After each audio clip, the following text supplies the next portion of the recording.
I'll also film this to put on YouTube later for those that don't have a chance to watch it today or tomorrow. I forget how these lives work, but I know on Instagram they only last for like a day or something, 24 hours. And so, so I've got Facebook Live going. Instagram Live is my upper camera. Facebook Live is right here.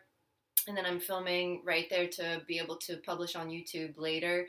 And, because you never know what gems will come through this morning. I'm so excited to be here. It's almost 10 a.m. I said that I would go live broadcasting at 10 a.m. And I want to talk to you guys about really what you guys are doing. Like, what questions do you have about what's going on with your yoga practice, being at home, or questions about other things in general, how you feel about things, but also for the parents that have their kids at home and have homeschooling questions. Our daughter's been homeschooling for her whole life, so I hope maybe I have some insight for you. Hi, Tim. Hi, Christina. Who else is up here? Oh, Carolyn. What's up, Carolyn? Hi, Zaylene. Yeah, I want to know really what you guys are going through. Hi, Carolyn. One thing I'd like to say for all the parents that are out there that are at home right now is, you guys, this whole idea that you're having to be working and be at home with your kids and be homeschooling them, it's too much. I made another video the other day about my number one tip for homeschooling, and it's that you must interact with them. Homeschooling isn't a thing. You'll see very quickly, if you haven't learned already, you don't give them a task and then walk away and go and have a really good hour of getting work done. That's just not how it works. Maybe with older kids, teenagers, I don't know, but even so, is that really what they want? Do children really want to be in the house with their parents and not be interacting with them? I don't think that's the case, and I'm not so sure it's the most uplifting thing for them. So for those of you that have been sent home to work and you're being told to get a bunch of stuff done from home and you have your children at home, I think you need to come up with a solution. Perhaps you can contact your employer and be like, this just isn't realistic. I know that that's a financial strain on many people, so if it's something that you can do, just be at home with your kids. If there's more than one parent or more than one adult at home, perhaps you can trade off and just have times where one of you is at home. Hi, Sri Devi Chapman. Oh my gosh. I watched your video last night. Girl, you are on fire. That was hilarious. I was like LOLing, laughing, watching that. That was amazing, girl. So good. Hey, Dave. So for you parents that are having to work from home, you guys tell your bosses, this is not the time to be focused on productivity. And I said in another video, I'm kind of over the idea of productivity in general. It's like, why are humans judged based on their productivity? What does that even mean? Why can't we just be like human beings instead of human doings? Why are we always having to do stuff all the time? It's like, how many emails can I check? How many phone calls can I return? How much can I get done? How much can I do? It's too much. It's just too much, you guys. And especially if you're at home with kids, like, spending time with your children is not about productivity. So I hope and I pray that you can find it in your heart. I talked the other day about fearlessness. I hope that you can have the courage and the faith to know that everything will be all right financially. We will support each other. We'll find the ways to do it. I understand it as well. It's been, I'm not going to lie and say that I haven't fallen into the trap of being scared about money over the past week, or scared about money through a lot of my life, because I don't live the most financially stable life. And then I fall into the trappings of being scared a lot. And I work on my own courage and my own faith to be able to navigate those waters. And so I hope that for all of you parents, you're doing the same. Even if you're not a parent and you're experiencing the same thing, I hope you get that. And yeah. And I didn't look it up, Sri Devi, but I think it's Viveka. I think that when there's an E, we say A, viveka. I don't know. Anyways, I didn't look it up, but yes, I see. Yeah, discernment, viveka, divine discernment, using that right now. So yes, for all of you parents, I'm seeing a lot of parents just feeling really overwhelmed right now with homeschooling. Many of you know that I started helping to homeschool our daughter in a big way starting this school year. Before, it was like dabbling here and there, and I was super overwhelmed. I had a really good support system, meaning the people that I co-parent with, and I know a few teachers, and my friend Lee Johnson is an amazing teacher, and he was really really helpful during that time. But it was really overwhelming for me. I didn't fully understand how much I would have to be interacting with her. Hey Janelle, what's up? And so, if you've never stayed at home with your kids after they were toddlers, it's still full on, and you're really interacting with them in a big way. And just like, know that that time is precious, and see that this time is a gift. Can you find the silver lining in the fact that you get to spend a lot of time with your children? And hopefully, either your employers will understand that you're not being as productive, trust and have faith that you will be taken care of financially. Reach out to me. Um, I don't know. I don't know what I'll be able to do, but I believe in magic, and I believe in God, and I trust that it will work out. So if it's a financial strain that you're under, let me know, and I'll do all that I can with the resources that I have. Um, oh yeah, my girl Amelie and I used to work together in New Orleans. She's been homeschooling for over 20 years. Woo woo! Oh look, and Denisha, yeah, you felt it the first day. Absolutely, absolutely. Yeah, I was super overwhelmed, and what I ended up doing is I finished out the contract period I had in the fall, and I actually took a huge step back from my job to help with homeschooling and taking care of my stepdaughter. That was the main reason I did it. I came home. I have a somewhat flexible schedule being a yoga instructor, and so I was able to like make the scheduling work. And this is what I mean for my at home parents right now that are also trying to work, where I could work from home, and then the times where I would have to go and teach, our daughter could be either with her father or her mother. And then I worked a lot on the weekends, and I went like 3 months without a day off for one period of time. I had either, even if it was just one class I had to teach, I was working every single day for like 3 months, and I was gone almost every weekend, either teaching or training. And by the end of that 3 month period, I feel like I came home and our daughter was like a different little girl. She was like grown up. And it was really, really heartbreaking. And, you know, it makes me a little emotional to think about, because I feel like I missed out on like a really big part of her life. And you don't get that time back. So I made a really hard decision to step back from my work. I cut back my two evening classes, which for yoga teachers out there, those are our biggest classes. They're our most heavily attended classes. So you meet a lot of people, you meet a lot of clients that way. Um, you make bit more money, because yoga teachers are generally paid depending on how many people come to their classes. So have compassion for your yoga teachers when you see us in there teaching like 2 and 3 people. Um, and so this is just the nature of it. I let those classes go. It was a huge decision. I also felt a lot of responsibility, because I'd been at this particular studio just shortly after it had opened, and I felt like kind of like those classes had been on the schedule for 5 years, and I felt a lot of responsibility to the studio as well. So it was a big decision. I let them go, and I also had been programs director of the studio for almost 5 years and had been managing, and I also let that go. And they were huge decisions for me, and it was a big risk financially. It just began this January, so I don't even know how it's going to play out. We'll see at the end. Yeah, yes, definitely, Janelle, having compassion for yourself as a parent, and I'll definitely get to that for those that are homeschooling. But I pulled back, and it's been the most amazing thing I've ever. It was the best choice that I made. I'm really, really glad that I pulled back.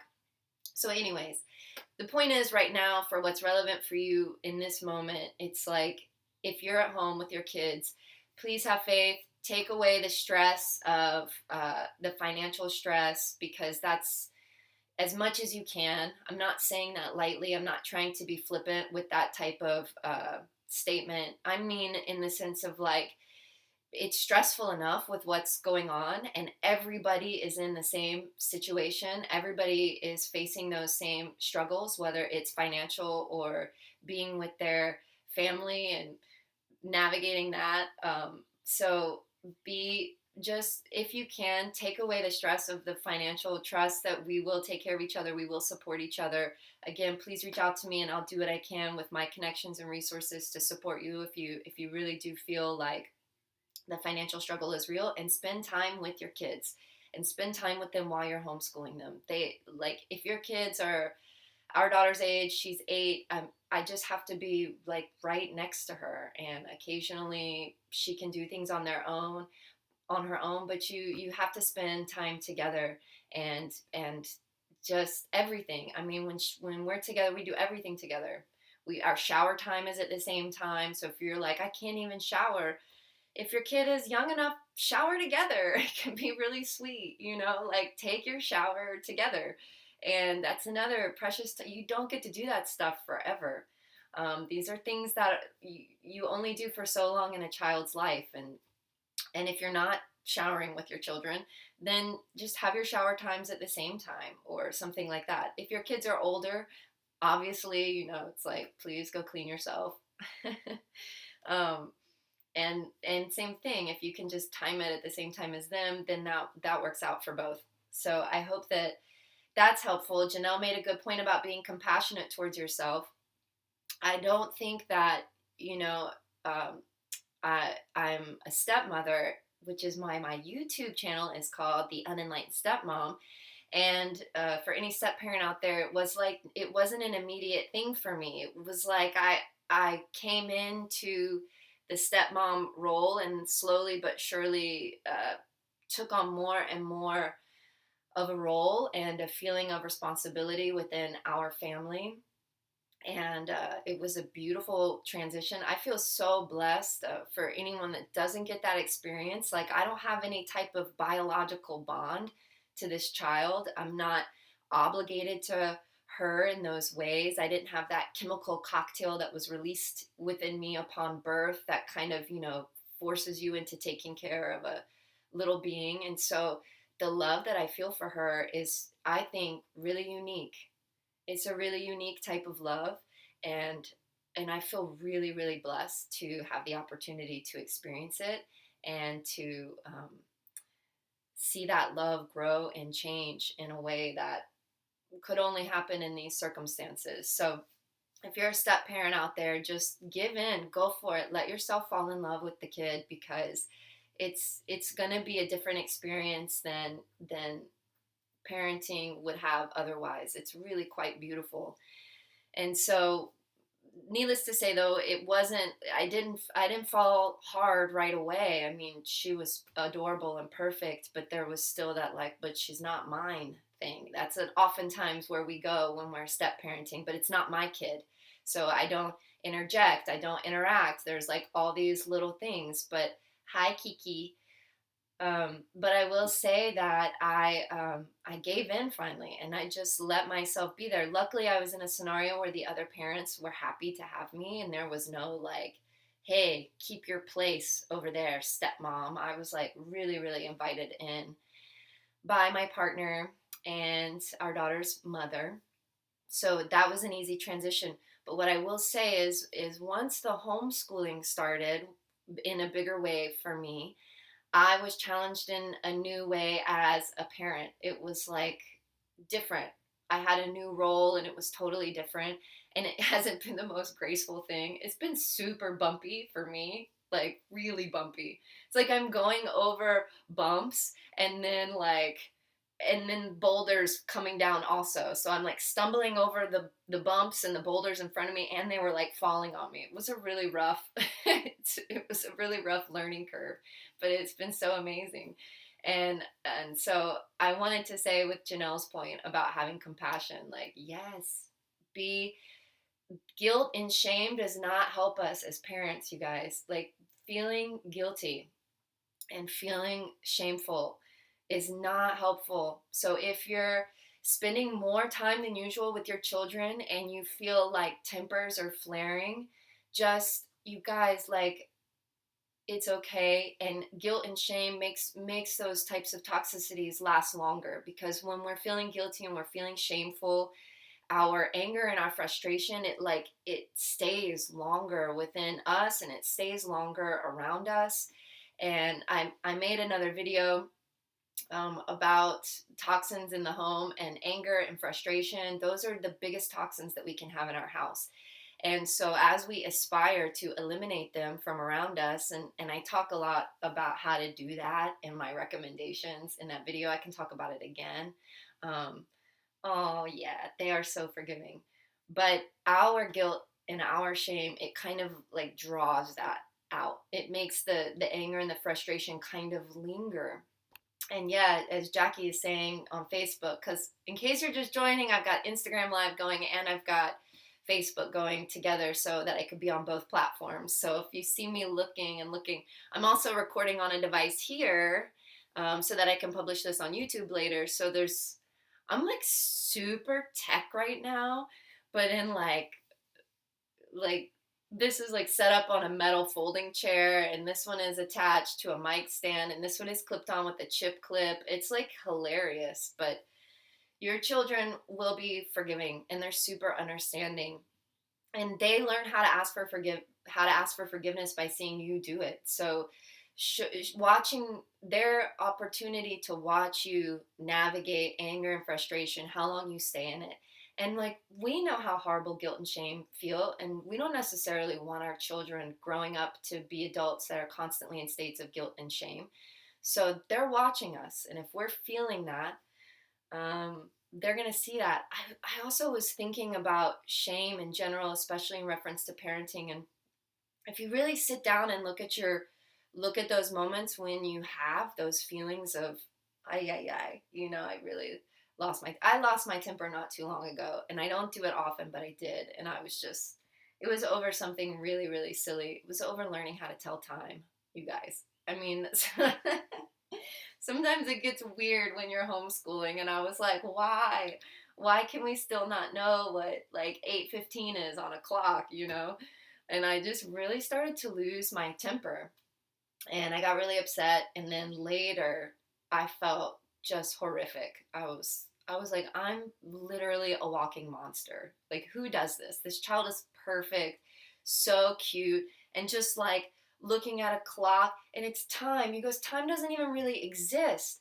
It's like this man-made concept that we're forcing on to the world around us, this really like infinite, beautiful, expansive world, and we're just plastering time on it, and then we're teaching it to children. And then there I was, like, turning into a monster because my child like couldn't grasp the concept of time and an analog clock in the pacing I wanted her to learn. So I was feeling really bad about my behavior.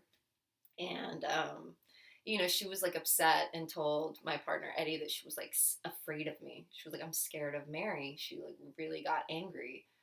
I mean, that's like the worst thing you ever want to hear from a kid, is that they're scared of you. Ugh, so horrible, right? So, my point is to reference shame, is that I really like sat with that and I looked like, what is shame? And oh, Maddie, I'm sorry you had to cancel your birthday, and happy birthday. And everyone that's watching is wishing you happy birthday. Maddie is turning 40 soon, and he was planning a big trip in Mexico to be with all his friends because he's living in Holland these days. And he had to cancel his trip, and we love you. And we're all together cyber like. It's not quite the same, but we love you, and I hope you have a wonderful birthday anyways. And so I sat with that. What is this shame, and why does it feel this way? And I started to see that for me, it was looking like my shame was almost like a form of narcissism. It was like I wanted to keep the story about me, because the idea of like looking at my behavior and having the courage to say, Mary, let's not do that again. Like, let's just be real. that was foolish, and don't do it again. That seemed kind of scary, and it felt easier to kind of play the victim, and the shame helped me do that. It was like the shame helped me stay in this like poor me state. I don't know, the next time you're feeling that way, just like really look at it and see if when you're feeling something like guilt or shame, does it allow you to stay in like poor me, this kind of I'm feeling bad about myself. I can't help what happened. I can't help my behavior. What's up, Namaste? Good to see you, man. Are you like all you're still in LA right now, huh? Or did you come home? Well, or maybe LA is your new home. I don't know. But welcome. Uh, and just explore that. I'd be interested to see what you guys thought or had feelings if you had ever explored that idea before. Like, what is shame as parents when we're experiencing that? Like, what is that? And is it somehow indulging and keeping it about us and kind of being like, does it feel good in some way? So, anyways, that's my thoughts on shame. Let it go. Be compassionate towards yourself, and your children will be forgiving. Your children will be super sweet and they'll be forgiving. So, all of you parents that are at home, homeschooling, do the best that you can. Don't be hard on yourself, and you will make it through. I mean, some of you have support. I know some of your kids are in private schools, and I think that they got into the online assignments a little more quickly. I don't know about other people that are in public school, what's going on for you. But if you have questions, type them into the chat. Oh, so Christine, look, oh, I don't know if JJ's still here. JJ's on Instagram, and Christina down here is saying, JJ. um, that's cool. So if you have questions, type them in. And again, I started that YouTube channel. It's just going to be everything because that's like my life. It's like yoga and parenting and homeschooling they're all like one. They're like one congealed thing. So come on, make comments, do what you can. Go to the Unenlightened Stepmom YouTube and leave comments there. If you don't see this in time, to leave me a comment here. But I'm happy to make videos about whatever type of content you want to hear for homeschooling or whatever's going to help get you through your time with your whole family at home. It's such a cool blessing to have that, honestly. It's really, really great. So, otherwise, I hope everyone else is hanging in there at home. How many of you guys are doing yoga at home? Laura Johanna is up in here. Hi, Amanda. I know a lot of people are doing a lot of online yoga. So Long Wave Yoga started streaming today. And I'm super excited because there's a lot of people that don't live in Wilmington that are always saying, I wish I could take your yoga classes. And now you can. You can go on the Long Wave Yoga website. You sign up for classes the same way you would normally sign up for classes. We also have an app. You can get the Long Wave Yoga app and do it that way. And then, like, I Zoom you in. And when you Zoom in, that's a meeting. It's like an online streaming source. Oh, good. Yay. You did Megan's class, Kiki? That's awesome. Yeah, Megan's vinyasa class this morning was our first one that we streamed. And so it's through Zoom, which is like a meeting website. And when you join, so basically you pre-register because pajama yoga. Oh yeah, and then we'll do pajama yoga tonight. Okay. So I'll be doing a restorative class tonight, and I'm gonna do my best, you guys, to like show it with props for those that have yoga props at home, and show it without props because a lot of people don't have yoga props. So we'll figure it out, and it'll be all good. It'll work out. So within the Zoom meeting, it's pre-register. I don't know how good the technology is, like if and how quick we are. If you sign up like the minute before the class starts, I don't know how quickly we can get you into the class because it has to like send you a confirmation email with like the meeting ID that links you into the Zoom meeting. And then we're all in there together and you can chat. You can send personal chats to other people that are there. So it can be cool. It's like taking class together. So you can be like, oh, hi, it's my friend, Taylor Larocco. I haven't seen you in so long. It's so cool to practice together. Hey, Taylor. Um, and so then you're practicing together, but online, which is pretty cool. And we'll see. It automatically turns your audio and your video off. But you know me, I won't be able to help it. And there might be times where I'll say, if you want me to see what's going on, turn your videos on, and then I'll be able to like look and be like, straighten your leg. Because if you keep your video off, I don't get to tell you to straighten your leg, which is my most favorite thing to do. You know, when you're doing Parsvottanasana and that front leg is just bent, and I just want to, what am I going to do without having a bunch of bent legs to tell to straighten over the next however many weeks? I'm going to miss those bent legs.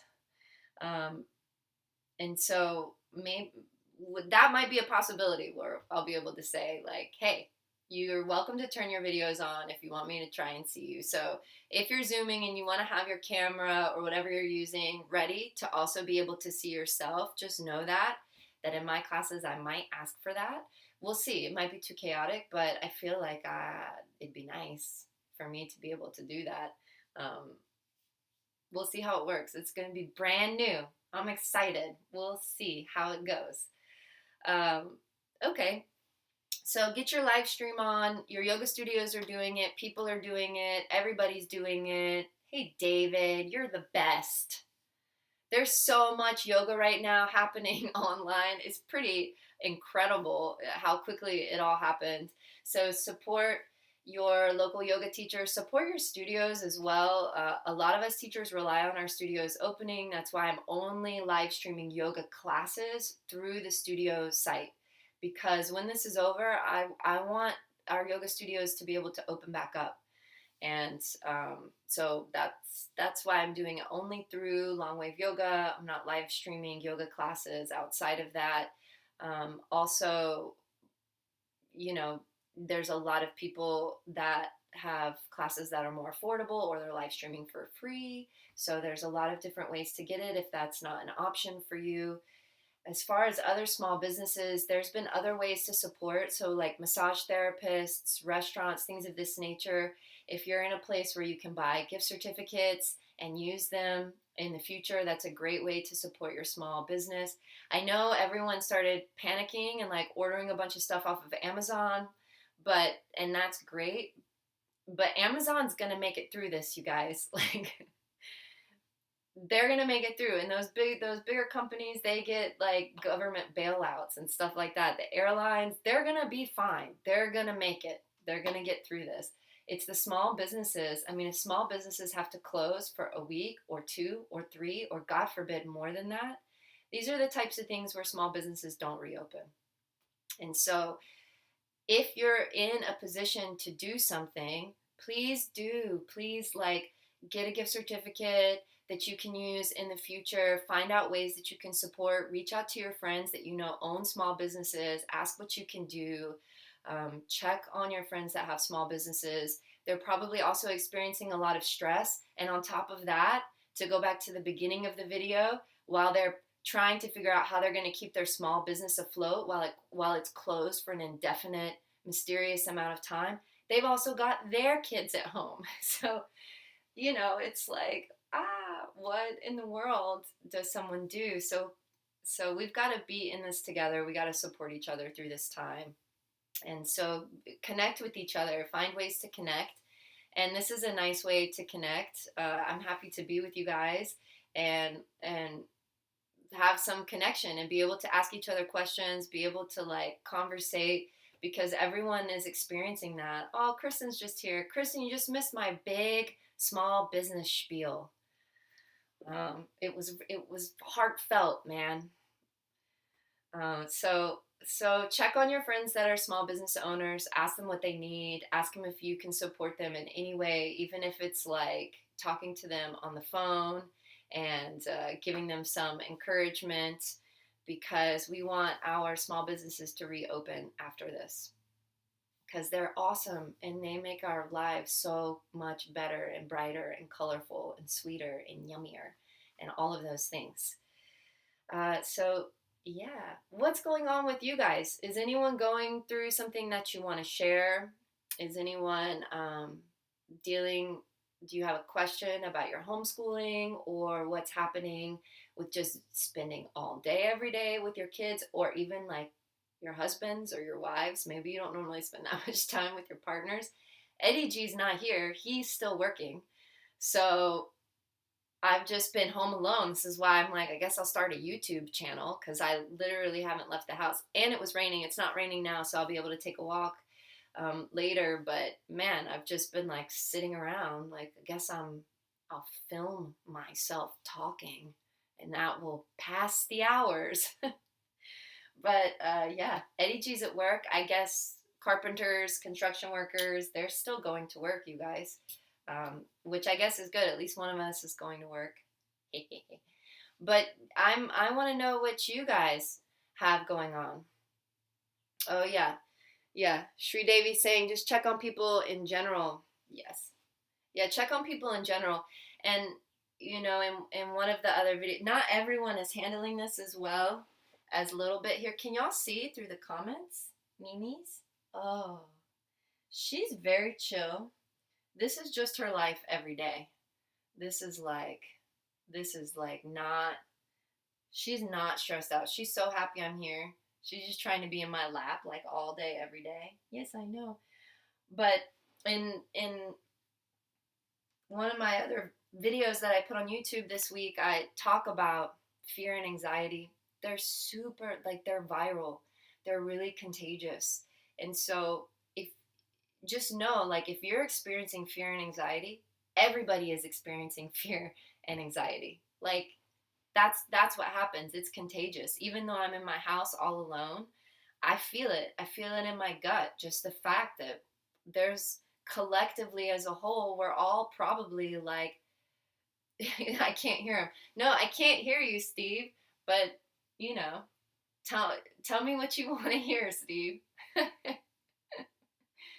uh, so yes, I feel it collectively. Like even in my physical body, I kind of feel it. This is where yoga comes into play, and it's so nice. So it helps us to work through that carrying around that physical experience of stress. And I definitely am feeling it. So I know we're going through it. So yeah, be checking on people, check on your friends and your loved ones, and just find ways to connect. And whether it's heartfelt or whether it's light, it doesn't matter. It's going to be really nice to communicate and just let other people know that you're there. I think that's been the rough thing with social media that I've seen is that some people are like really, really afraid or cautious, and other people are feeling like no big deal, and then those people feel really isolated from each other and they feel really disconnected, and that disconnection is causing some friction. And um, and so just know that that might be happening, but that friction is being caused by feeling disconnected. So it's like instead of focusing on the fact that there's friction, focus more on, oh, this friction is arising because we're experiencing disconnection, and the disconnection is rubbing, and just see that it's okay. Like if other people are playing it really cool, that's great. Like that's good for us. That's good energy that they're not panicking, right? That's a good thing. So don't look for the negative in it. Don't just automatically accuse other people that seem to be taking it lightly. That just might mean they're trying not to panic. But if they're seemingly taking it lightly, don't just assume that that means that they're like going to harm other people. That doesn't it you know, accusations don't feel good in these times. And then from the vice versa, just because someone is having anxiety or being really cautious, don't start pointing the fingers saying that they're like causing panic and fear. So accusation doesn't feel good, and I think that's what's been tough with social media. It's so easy to point fingers on social media, on the internet, because it's like it feels like there's not repercussions, but there are, and they're felt collectively. The repercussions of the actions that we take on social media and the way that we behave, they do have effects on us collectively as kind of a global community. So don't think that there's not repercussions for pointing fingers and accusations. There are repercussions to that. We all feel it. It doesn't feel good to have disconnect and friction between people that we love. Hi, Eric. Oh, we miss you. I hope we get to see you soon. So when you sense that there is friction, even if the friction is within you, just take a moment, because that's coming from disconnect first. And if the friction starts to turn into accusation and pointing fingers and blame, it's going to get really out of hand, and it's affecting all of us. Everyone is feeling that stress, because then you feel like you have to take sides. Like, okay, well, I'm either on the cautious side or I'm on the light side, and I'm not making a big deal out of this. But it's not. It's like, it's more than that. What is this saying? Okay, Steve. Ha ha ha. Insurance adjusters are still working too. Oh, Lord. Okay. Yeah, some people are still working. Hi, Kurt. Oh, Kurt, miss you. Wow. Look, see, it's so nice to connect with people, isn't it? It feels good. Connection feels good. Disconnection doesn't feel good. So we can try to be a little more compassionate towards each other. And I know I keep seeing that. It's like people keep saying, be compassionate. And I know, I'm repeating what you guys probably already know, to be kind and be compassionate. I'm just, I'm echoing it because I think it's really important. And I feel that within me. I feel my own, like, oh gosh, do I have to like choose? And I know a few days ago when I decided to cancel my classes, that was really why. It was like, at this point, I just don't want to create ripples and waves in people's lives. And when I thought about what is the least amount of ripples and waves that I'm going to create in people's lives, it was just bowing out, kind of just like, I'm bowing out.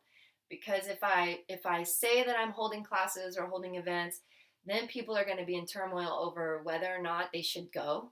Like, well, I mean, I feel good, but should I go? And I don't know. There's like this struggle. What's up, Aaron? Good to see you. And then for the people that feel really strongly that we shouldn't be holding classes and events, I was like, they might get really upset. Then they might be in turmoil over the fact that these public classes are happening. And I don't want them to be in turmoil, because all of this upsettedness is not good for any of us. It's not good for our health. So I felt like, yeah, let me just bow out and just let the classes go. And I think that will create the fewest ripples and waves into the world, which is what we need right now. So you can kind of think, when you're trying to make decisions, what creates the least amount of ripples and waves? What can I say? It's like, that's something I learned from Eddie G years ago when I first met him. He would say that, like, in our behavior, it's best to create as little ripples and waves. And that doesn't always mean in a negative way. Sometimes we do things and it really excites things. It takes the energy up, and then once it's over, everyone has to come down, which also doesn't always feel good. So it's like, how do I create as little or as few ripples and waves as possible, has been something that I learned from Eddie, and it's been a really powerful thing to sit with and go, okay, well, if I say, so, there's a Sanskrit saying in yoga, oh, and I can't remember what it is, and Menorma would know if she was here, because I posted about it one time years ago, and she corrected the Sanskrit of it, but it's like, Satyam Bruvat Priyam Bruvat, and it's speak what is true, speak what is pleasant. And it goes along those ideas. It's like, we do have to speak the truth, and that's really, really important. But if the truth is going to create ripples and waves, meaning if it's not pleasant, if the people that are listening can't hear, if it's like so rippling and waving that it can't be absorbed, then they're not going to be able to hear it, and we shouldn't say it. It's like, we got to let it go. Okay, that was right. Okay. Yeah. I thought that was how it went. And so speak what is true, speak what is pleasant. And then they say, like, if you need to speak the truth, then you have to be skillful of a communicator enough to speak it in a way that it actually doesn't create the ripples and waves, that it can be received that by the people that are listening. And that's really, that's a yogic skill. I'm not saying I'm a master of it, but it's something that I think about all the time in communication. And I'm not perfect at it. And as I admitted earlier, that I'm not perfect at it, especially when it comes to parenting. I'm working on it though, and I'm refining it. And I think that this is a nice platform, social media, to be looking at it. What are you guys saying over here? What's going on? Oh yeah. How do I see this full comment? It says see more. Oh, there we go. So, yeah, my thing is like doing this. Okay. Oh, there we go. I'm back on. Okay. Plus, it sets an example to follow the directives we have been given to protect not just ourselves, but others in our community as a whole. Yes. Yes. Hi, Monica. Feel glad I refrained from yelling at folks in City Park. Yeah. And what were they doing? I'm clicking see more. Oh, yeah. Oh, yeah.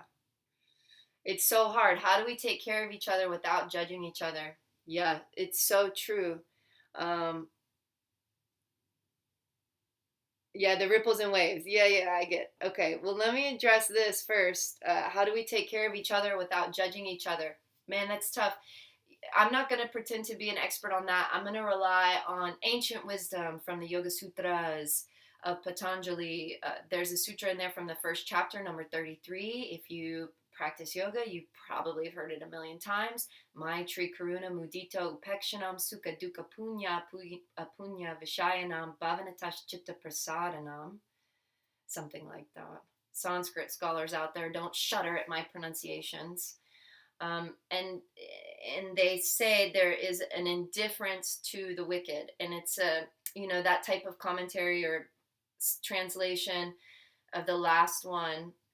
It's we have to be happy for those who are happy, or friendly towards those who are happy, compassionate towards those who are unhappy, delighted for the virtuous, and indifferent to the wicked. And that preserves the innate serenity of our own minds. And so that indifference to the wicked is what I think of when I think, how do we take care of each other without judging each other? It's like we do have, we can encourage each other and to live more skillfully or even more virtuously without judgment, because indifference is different than complacency. And so, yes, we have to, especially if you're a yogi, or if you're wanting to live like a virtuous life, you've got to navigate the line. There's that viveka again, that discernment, the line between complacency and indifference, because they are two different things, and we have to find that. It's not that we should be complacent and be like, whatever, it doesn't affect me, and not care about things until they directly affect us. That's not the point. But indifference is, can we interact with the world without judgment? And this is a virtue that is necessary to preserve our own serenity, but also to protect each other. Is this kind of, I have to be non-judgmental. One of the things one of my teachers, Michelle, would say is keep your eyes on your own paper. It's like you can say these are good things to do, and then just make sure you're doing them. Now, if someone is, and it's hard, it's like, where's the line? Like, if someone is beating their child, we're probably going to go and stop it. If someone's putting their children all over the monkey bars, like you said, in the park, possibly spreading germs, then it feels like, is it just as harmful? So, we have to have discernment and know when it's time to interfere and when it's not.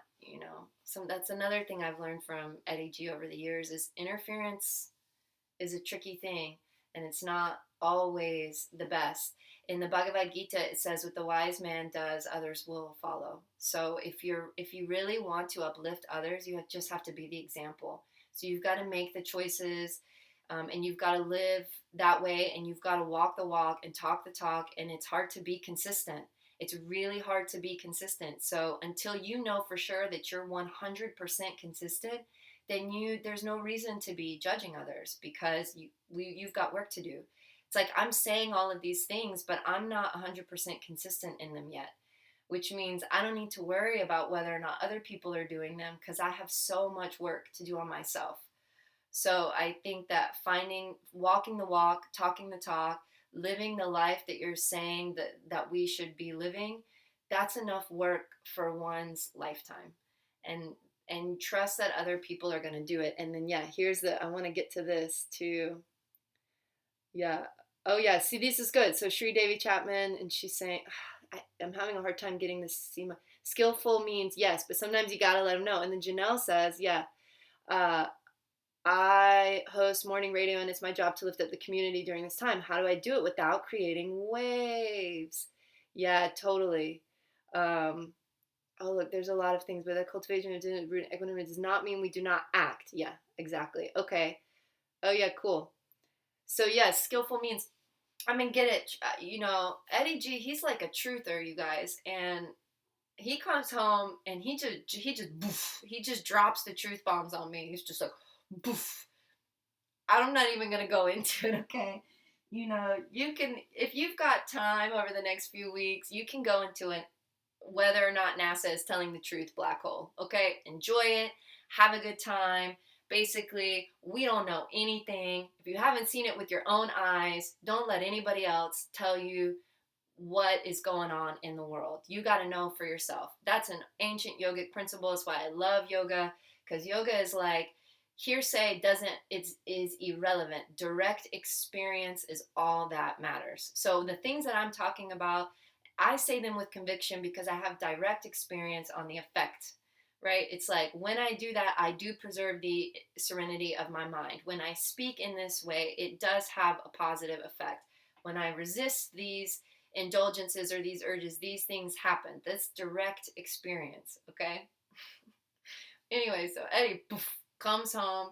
I saw a meme the other day. It was so hilarious. It was like a guy at a bowling alley, and it showed all the bowling pins, and it said, people trying to have a casual conversation, and then there was a guy throwing the bowling ball, and it was like the arrow pointed at the guy and said me, and then it pointed at the bowling ball, and it said like random truth bomb that nobody asked for. I'm like, that's Eddie. He's totally like that. But he doesn't do that around everyone, He does that with me because I guess I've opened myself up to that, right? And if he were to just go into like anywhere with anyone and just say those things, it would literally be like a bomb going off. People would be like, what? It would be crazy. And so it's really neat to see the way that he wakes people up and how he senses out with his intuition when it's time, how to ease into it, how to plant the seeds. So yeah, I think that sharing the truth and speaking the truth is really necessary. And I think that we can do it in a way where people can hear it. What was it that Jesus would say? He would say, for those that have ears to hear, something like that. Like he would preface it with saying, like, for those that have ears to hear. It's like, not everyone can hear this. And I mean, look what happened to Jesus. He was a truth teller. And it was a sacrifice to tell the truth. It was a major sacrifice for all of us today. Now we all get to live we have the opportunity to live in truth because of that sacrifice. But, it's like, I think he said, if you don't have the ears to hear, okay, so I host a morning show and it's my job to uplift the community. How do I do it without creating waves? Let's see. I don't even know. Yeah, oh my God, True Davy, you'd have so much fun with Eddie. And so, Janelle, you're so lovely, and I'm sure that you uplift people no matter what. You uplift the world all the time. Like, I love the way you spread the message of veganism. I don't think it's ever like condescending. It always feels uplifting. It feels like you're doing your own thing and that you're super jazzed about it and that you're sharing it. And it feels good. And so I think that you instinctively have that ability. And that's really the point. It's like if we're living our own life and just doing our thing, I talked about it in another video, how I realized that sometimes what we do, it offends people. That's what I was saying. I've offended people by being vegan. It's like I go out to eat, everyone's ordering food. it's like a steakhouse, so I have to like figure out a way to ask the waiter, "Hi, do you have any vegan options?" And everyone at the table's like, "Oh, you're one of those." And it's like, "Oh, I'm sorry that eating kale offends you so much." People get offended just by the mention that someone eats plants. Um, and I've offended people by saying that Eddie and I don't fight. That's like really offensive to people. They're like, "No, everyone should fight. We should get angry and we should fight."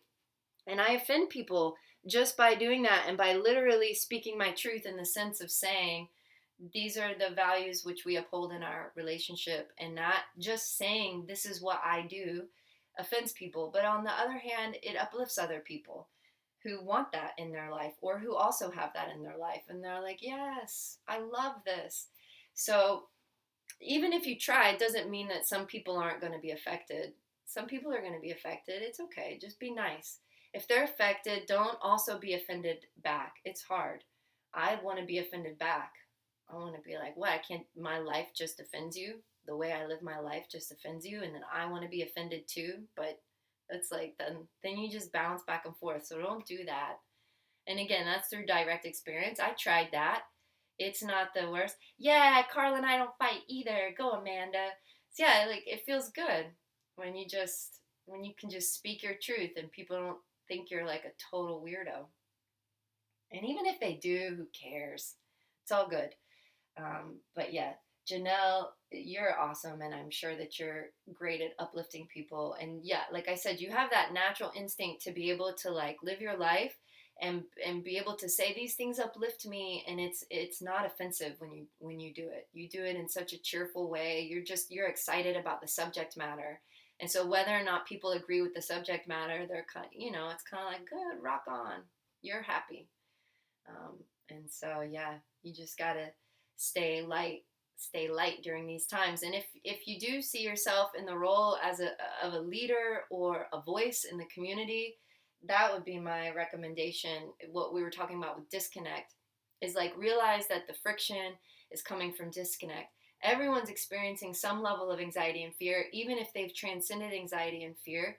It's so contagious. It's reaching everyone. It's reaching everyone. It's affecting everyone. And so everyone is seeing that and feeling that. And we have to think about, well, what's going to cool and calm and soothe that? So that's what I would recommend. If you're a voice in your community or you're a leader in a community in some way, then go ahead and look at the fact that the friction is coming from disconnect, and you have to say, well, I need to point out how we're connected. I need to bring out the connected. Saying things like, we're actually all in the same boat. Like, know that you're not. And it's not to say your problems don't matter. It's more to say, I mean, for me, the day that I fell into the trappings of fear, I was like, me, and I'm not gonna have any money, and all of my events are being canceled, and all of my sound baths are being canceled, and then I just thought, like, I saw all the airlines that were cutting their staff. I saw my other yoga teacher friends that weren't teaching. I saw restaurants and bars closing, and I was like, everyone is in the same boat. I'm not like special. I'm not the only one that's suddenly been like stripped of an income. And look, I still get to live stream some of my yoga classes, so it's not like I'm gonna have absolutely zero income. And I realized, wow, I just stepped really far away from God. Like, I just moved so far away from my faith, because now suddenly I think that this is going to be what for me? Like, I'm going to have to live on the street suddenly? Like, it's going to be fine. It's going to be totally fine. And I feel strongly that if you are a community leader or a voice in your community, you just got to remind people that we are in this together, and we will take care of each other. And that's really why you're saying that we're in it together. It's not to downplay what people are experiencing and the difficulties that they're experiencing, the families that don't have enough food, that perhaps live far away. I know there's a lot of schools around here that are giving out free breakfasts and lunches, but what about their parents not being able to go to work and driving them back and forth? Is that a means for them if the school buses aren't picking them up? Can they even get to the school that's giving out the free lunches and breakfasts? I don't know. Like these are problems that I hope that we're coming up with a solution for. And if you know people that are experiencing them and you don't know how to help them, let me know. It doesn't mean I know how to help them, but I'm happy to, again, reach out to my resources and my connections and see if there's a way. So just keep reminding people that we are in this together and that we will support each other, that we will take care of each other. And there might be some people that aren't into that and are lone rangers, and that's cool too. That's fine. But there's enough people that will support each other. You know, I lived in New Orleans for 5 years before I moved here, and I've been here for 5 years. So for 10 years, I've been living in hurricane hot zones. And let me tell you, people take care of each other. They take such good care of each other.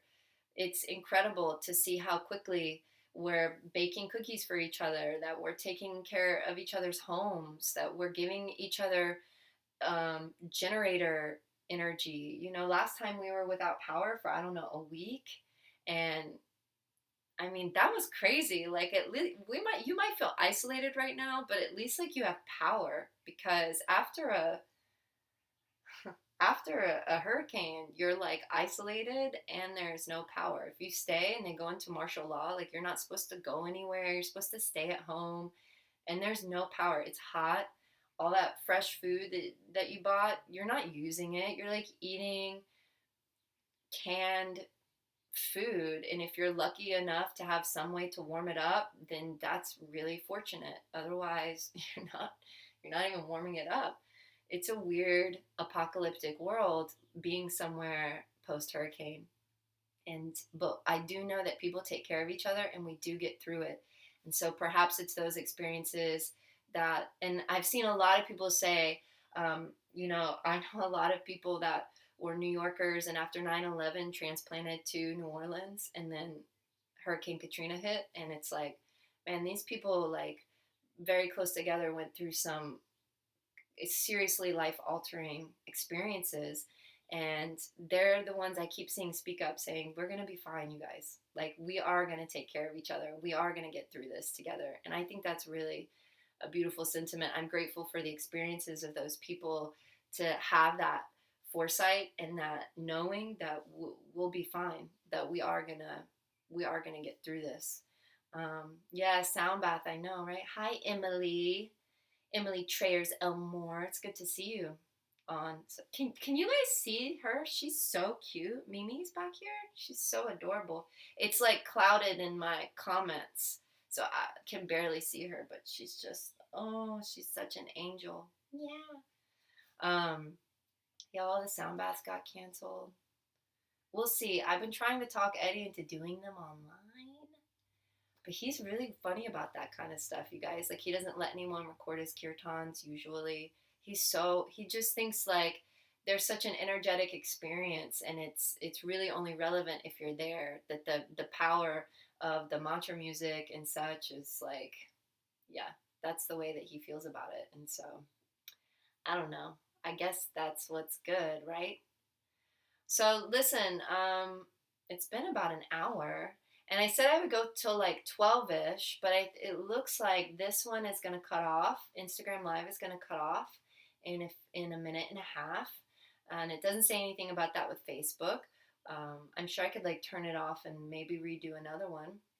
But I want to see you guys comment about what's going on for you. If there's anything in particular you want me to talk about or entertain you with, or all of those types of things, then we can get that happening. I'm happy to do that. It wouldn't be a big deal. And I like hearing about what you guys are going through. I like hearing about what you're experiencing with your families, the struggles, the realities of it, and also the beautiful moments. So if you want to be commenting on this and share those, because we want to hear your beautiful moments just as much as we want to stand by you and offer you encouragement when you're struggling. So keep me posted on all of those types of things. Let's see. This is what I'm going to do. I'm going to turn the Instagram Live off.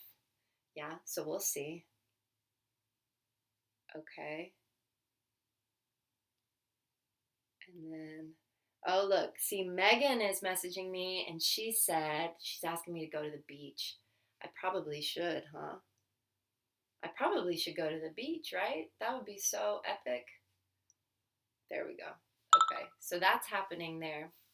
Oh, Diane, thank you for sharing your love. It's so nice to be with all you guys. And then, okay, so now that's turned off of Instagram. You might be experiencing it. You might still be here on Facebook with me, which is cool and really nice to be together. Um, so yeah, give me some comments. Let me know what you're thinking, what you're feeling, what you want to see. Um, all of those types of things. And I don't know, maybe I should go to the beach, you guys, and get some sunshine and vitamin D. I recommend you guys get outside because, like I said, it's been rainy and I haven't been able to get outside. So I've been kind of like cooped up. And uh, although it makes it fun to get on here and be with you guys, but you know, it is what it is. So I hope all is well, and I'm happy to do some more of these. I have been recording it right here. I'm just going to be facing the side the whole time, but I'll also upload this to my YouTube channel, the Unenlightened Stepmom. So, and I do really want to hear from you guys. So go to that channel, subscribe, watch the videos, leave comments, leave feedback about what you want to hear, what type of content you want me to put up there, whether it's yoga content. I won't be doing like full classes on there, but if it's specific questions, I can answer them. So a morning talks with Mary. I don't know. Tomorrow morning, I'm live streaming 2 classes. My regular classes, I have a 9:30 a.m. Jiva Mukti class and an 11 a.m. Healthy Bodies class. So tomorrow morning, I will be busy live streaming yoga classes that you guys can take part in via long wave yoga. But perhaps, and then I'll have our daughter. So as I was saying, when your kids are around and you're homeschooling, they get the number one priority. But it would be fun. We'll see. We'll see if these things can be a little more regular, if I can make them happen. Starting tomorrow, I can live stream on YouTube. And so if you subscribe, then you get notifications when I'm going live. That way, whenever it happens, you get a little notification. Mary is about to go live, and you can tune into that because I'll probably start to do them through YouTube, which is a nice platform to do it as well. So, yeah, I hope all is well, and I'm gonna check out and see if there's comments and check in with you guys later. But I hope you have a good rest of your day. I'm sending you all much love, many blessings. Be patient, be kind, and be honest. All right, I'll talk to you later.